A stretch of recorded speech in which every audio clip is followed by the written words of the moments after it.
നമസ്കാരം. മലയാളി വാർത്തയിലേക്ക് സ്വാഗതം. പാനൂർ കുന്നോത്തുപറമ്പ് മുളിയാത്തോട് സ്ഫോടനത്തിൽ വടകരയിലെ ഇടതുമുന്നണി സ്ഥാനാർത്ഥി കെ ശൈലജയ്ക്ക് കടുത്ത അതൃപ്തി. വടകരയിലെ തൻ്റെ വിജയസാധ്യതകളെ ബാധിക്കുമെന്നാണ് ശൈലജയുടെ നിലപാട്.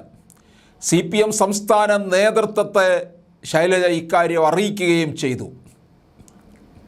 പാർട്ടി ഗ്രാമത്തിലുണ്ടായ സ്ഫോടനവും മറ്റും ഏത് സാഹചര്യത്തിലാണെന്ന് അന്വേഷിക്കണമെന്നും സംഭവം വിവാദമാകാതെ അധിക കരുതൽ വേണമെന്നുമാണ് ശൈലജയുടെ ആവശ്യം. അതേസമയം സ്ഫോടനത്തിൽ കൊല്ലപ്പെട്ട ഷെരീഫിനൊപ്പമുള്ള ശൈലജയുടെ ഫോട്ടോ വിവാദമായിരിക്കുകയാണ്. കേസിലെ പ്രതികൾക്ക് CPMുമായി അടുത്ത ബന്ധമുണ്ടെന്ന് തെളിഞ്ഞതായി കോൺഗ്രസും BJPയും ആരോപിച്ചു.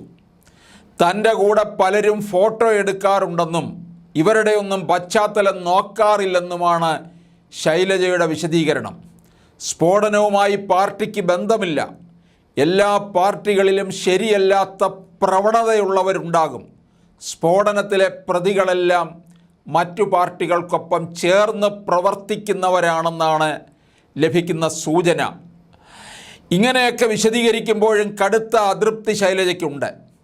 TP വധവുമായി ബന്ധപ്പെട്ട് EP ജയരാജൻ നേരത്തെ നടത്തിയ പ്രതികരണങ്ങളും ശൈലജ ഗൗരവത്തോടെയായിരുന്നു എടുത്തത്. പരാതിപ്പെട്ടതോടെ പാർട്ടി ജയരാജനെ നിയന്ത്രിച്ചു. അതിലും അപ്പുറത്തേക്ക് തൻ്റെ സാധ്യതകളെ ബാധിക്കുന്നതാണ് പാനൂർ സ്ഫോടനമെന്ന വിലയിരുത്തൽ ശൈലജയ്ക്കുണ്ട്.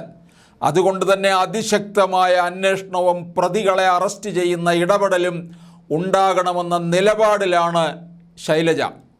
എന്നാൽ പാനൂർ സ്ഫോടനത്തിൽ നടപടിക്ക് CPM തൽക്കാലം നിർദ്ദേശം നൽകില്ല. പകരം കരുതലോടെ നടപടിയെടുക്കും. എന്തായാലും ഇത്തരത്തിലൊരു സംഭവം ഉണ്ടായത് വടകരയിൽ CPMന് വലിയ തിരിച്ചടി തന്നെ ഉണ്ടാക്കും.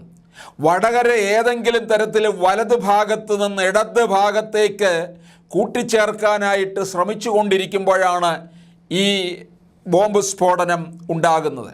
എന്തായാലും CPMന് ഇതിനകത്ത് വലിയ ബന്ധമുണ്ട് എന്നുള്ളതും തെളിഞ്ഞു വരികയാണ്. TP വധവും ഈ ബോംബ് സ്ഫോടനവും എല്ലാം കൂടിയാകുമ്പോൾ ശൈലജയുടെ കാര്യം വടകരയിൽ ഒന്നുകൂടെ പരുങ്ങലിലാകുകയാണ് ചെയ്യുന്നത്. എന്തായാലും ഷാഫി പറമ്പിനുള്ള സാധ്യത കൂടി വരികയുമാണ്.